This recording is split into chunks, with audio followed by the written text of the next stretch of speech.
Giving you a little bit of a tour here of the Panama City RV Resort.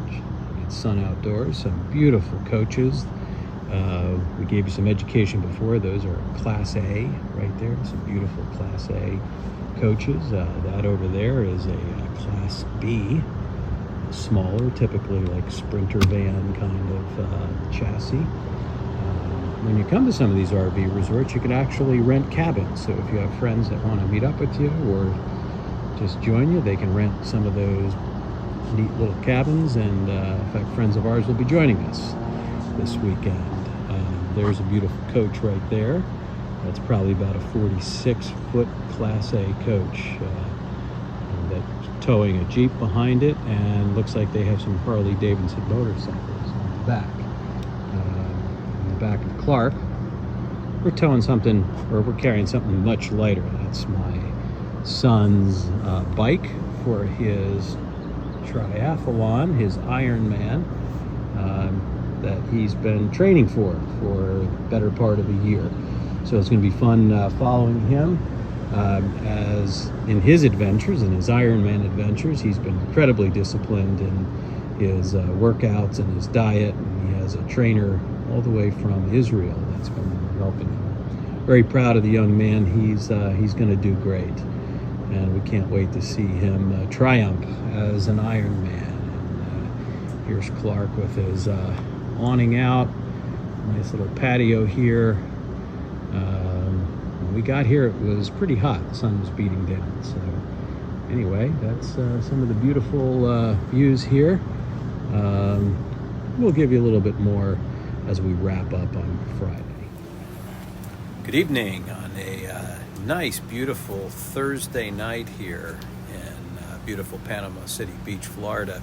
Standing outside of Clark, we hung out here and had some dinner this evening, and now watching some Thursday night football. So I was thinking about earlier, and it kind of dawned on me that we've had a lot of people really tuning in to the incredible adventures of Clark and learning a lot of new things. In fact, learned some new things on the road this week. Rented a car from Turo, so it's kind of like the Airbnb of cars. So you basically rent other people's cars, and here's the beauty. My wife rented for this week while we're in Panama City for these next few days anyway. Pretty cool, huh? Well, that's an interesting model camper. Guess they're getting ready to do some cleanup work around. Here's the other side of that beautiful 45, 46 footer executive coach. So I didn't want to be that guy, but you'll see this cone here in space 7.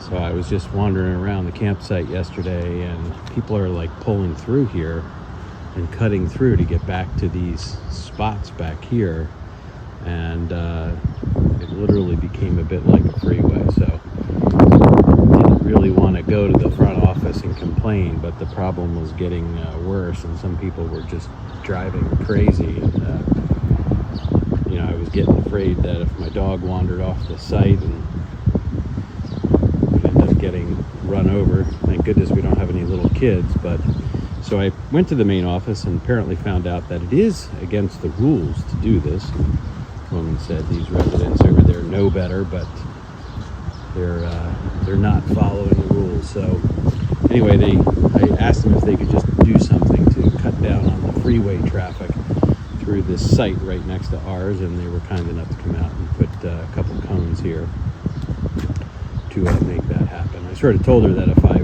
wanted to camp on the freeway, I would have stayed on 95 and boondocked on the shoulder, but she sort of chuckled, but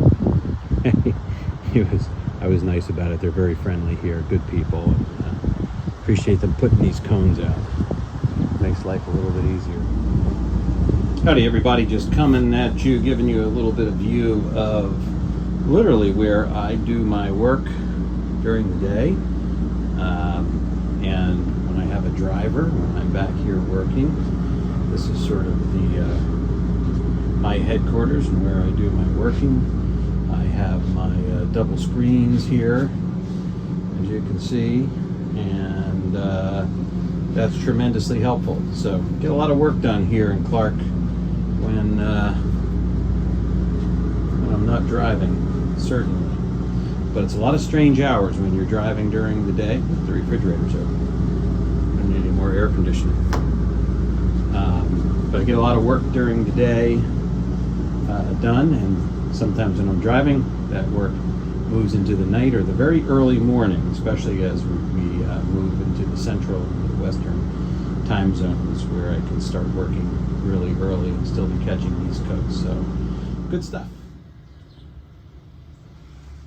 So real quick, I just wanted to share with you a few of the onboard systems, as I said I would on Clark.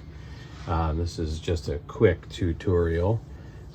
Basically, this is called the Firefly system, which enables me through touchpad and through interface with my iPhone to essentially see what's going on in the coach. So I can see that my gray tank has to be empty. That's the shower and soapy water from the sinks.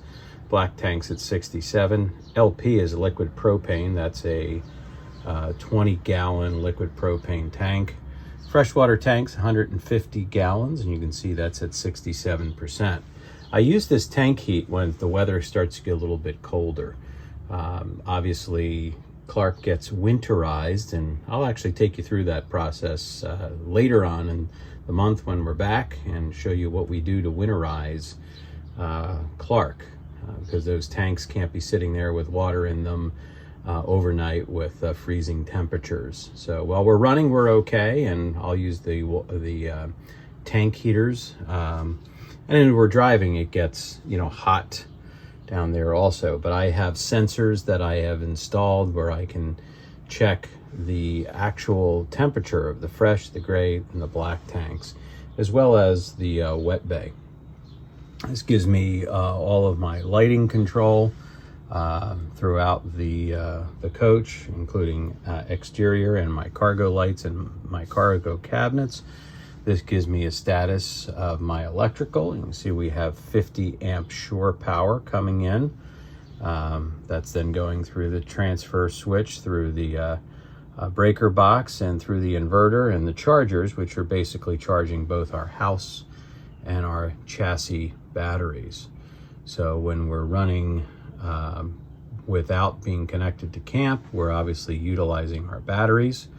I utilize something called AGS when I'm on the road and boondocking, and that is a programmable software that I could say when our volts get down below 12, start the generator, and it will automatically start the generator. It also allows me to put in quiet time within these campgrounds. So if I don't want the generator running in a place, I want to keep it quiet, it will override and will not run during those hours. So I can set up a whole bunch of different programs here to automatically start my generator when certain conditions are met. Obviously, our front controls and our rear controls for both our heat and our air conditioning, fan controls for the bathroom fan. These are our leveling controls and our slide controls. So basically where I can control the auto leveling of Clark, and then the slide controls as well. This allows me just to set up sort of the basic settings of the system. So that's a quick overview of Clark and some of the onboard systems. Okay, as I was showing you earlier, I was showing you that those tanks and how I monitor things.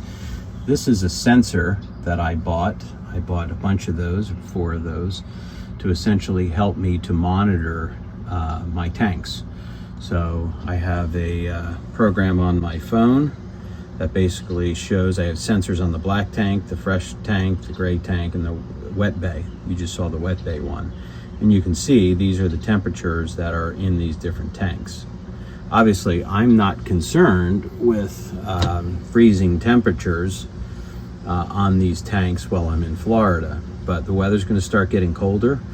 I have to monitor and keep my tanks from freezing over.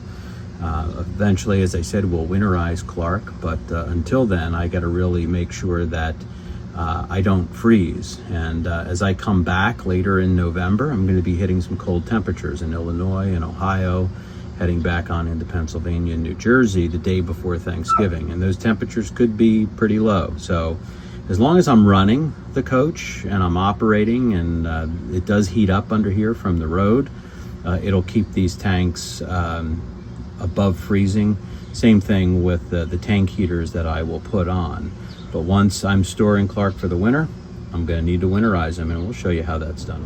We're going to pick up again Monday with some industry updates. Get you some footage from Sunday and Monday. By Monday, we will be in New Orleans in the French Quarter RV Resort. We pull out Sunday. And meanwhile, just giving you a little bit more coverage of Panama City and giving you a kind of a full view and tour of Sun Outdoors Panama City RV Resorts. Expected it to be a little busier this weekend just because we have a big Ironman tournament. We got people coming in from all over for that. My son's already met up with a bunch of people from New Jersey that are in these Ironman groups. They had a big bonfire last night, and they're all registering and getting checked in today, and this is going to be an exciting weekend for him. 26 miles of running, 125 miles of biking, and 2.2 miles of swimming. So God bless him. He's been training for a year now. He has a trainer, nutritionist out of Israel that he talks to on a regular basis. He's had a very, very disciplined routine in both his nutrition and diet as well as his regular workouts.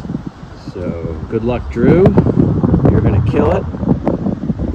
You've got that competitive spirit and nature and that discipline to make it happen. So good luck, Drew.